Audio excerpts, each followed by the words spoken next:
What is up, world? It's your boy Ton, and you are listening to the Wonton Wealth Podcast. Here, I'm going to unravel anything and everything commercial real estate related. And more importantly, we're going to add abundant value. So if you're ready, buckle up your eardrums.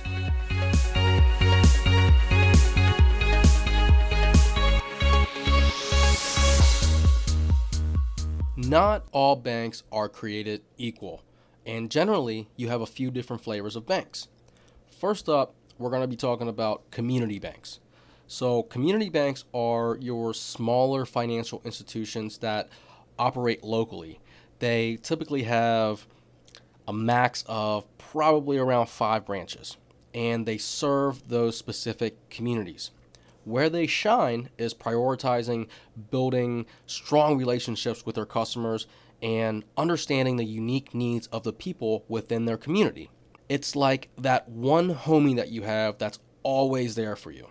These banks often invest in local businesses, they support community events, and they genuinely care about the economic well-being of the area. You're going to find familiar faces at your local branch, and the staff is more than likely going to know you by name. And they're super fond of rehab deals, and they happen to offer pretty much the most attractive rates and terms compared to any other bank. If you have a light rehab project, these loans can cover up to 90% of the project cost. And what's more, they come with pricing that resembles permanent loans right from the get-go. And if you have more extensive rehab projects, they may be priced similarly to construction loans, often at the prime rate plus maybe 1 or 2%. However, you're going to have to maintain a solid credit history and demonstrate income on your tax returns. And their requirements for net worth and post-closing cash are typically pretty minimal. When you're dealing with smaller commercial banks, you got to understand their lending limits. Always ask them about their maximum lending threshold tailored to your needs. If your loan request exceeds their limit, the banks might team up with another bank in order to meet your needs.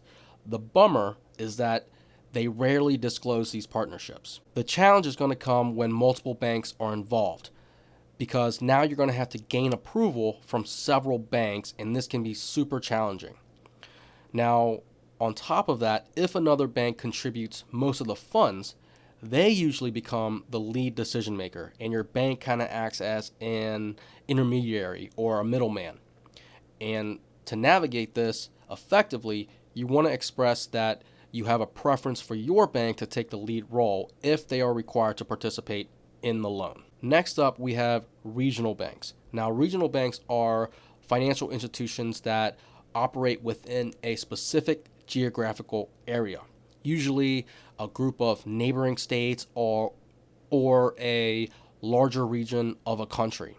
They're going to be larger than your community banks, and they have a broader presence and cater to customers across several cities or states. One prime example of a regional bank here in Cincinnati would be Fifth Third Bank. They pretty much tailor to the entire Midwest, and I'm sure they have a presence in multiple other states. Your regional banks typically offer lower interest rates compared to your community banks. They have a flexibility to provide larger loan amounts, and they also opt to sell their loans on the secondary market. One caveat of regional banks is that they have higher net worth and cash requirements than community banks do, but they also offer some of the most competitive rates in the market. Next up, we have credit unions. So credit unions are similar to banks, but they operate on a not-for-profit basis.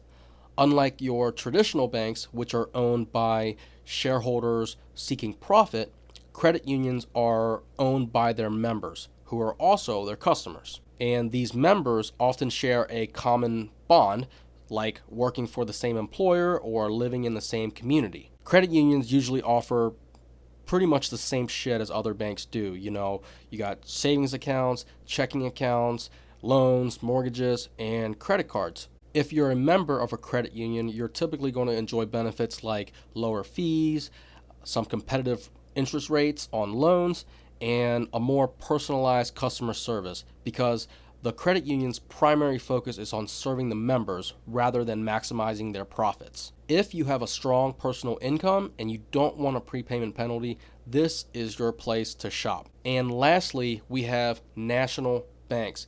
These are your behemoths, big badasses of the banking world. Some of the prime examples are JP Morgan Chase, B of A or Bank of America, Wells Fargo, and Citigroup.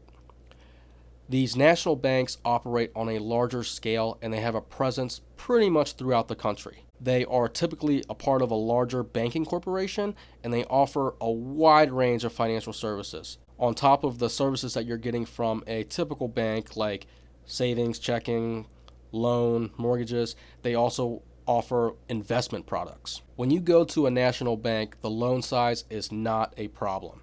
They can lend super large amounts, but keep in mind they have a higher net worth, liquidity, and experience requirement than regional banks.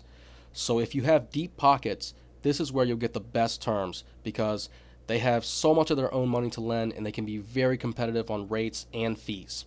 The only downfall with national banks is that they're very bureaucratic and you won't get the same level of connection and or service as you do with some of the smaller institutions. So in summary, the type of bank you approach will depend on the type of project you're looking to do and what your preferences are.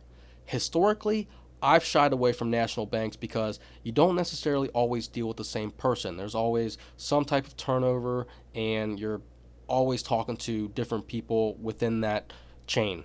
And in addition, there's a lot of red tape that you got to get across. That's why I typically use community banks, regional banks, and credit unions. That's because you tend to deal with the same person, they already know you already, and the speed of trust works wonders. And that's a wrap. If you've made it this far, that means you've listened to the entire episode, so thank you. I hope you enjoyed it, and if you did, please leave a review on Spotify, Apple Podcasts, or wherever you're listening from. And if you've learned something or found it useful, share it with one of your homies. And if you want to get in touch with me, I'm pretty active on IG. My handle is pro_TANH. Reach out, let me know what you liked, what you didn't like, or what you want to hear about in the future. I'm here to tailor this to you. Until next time.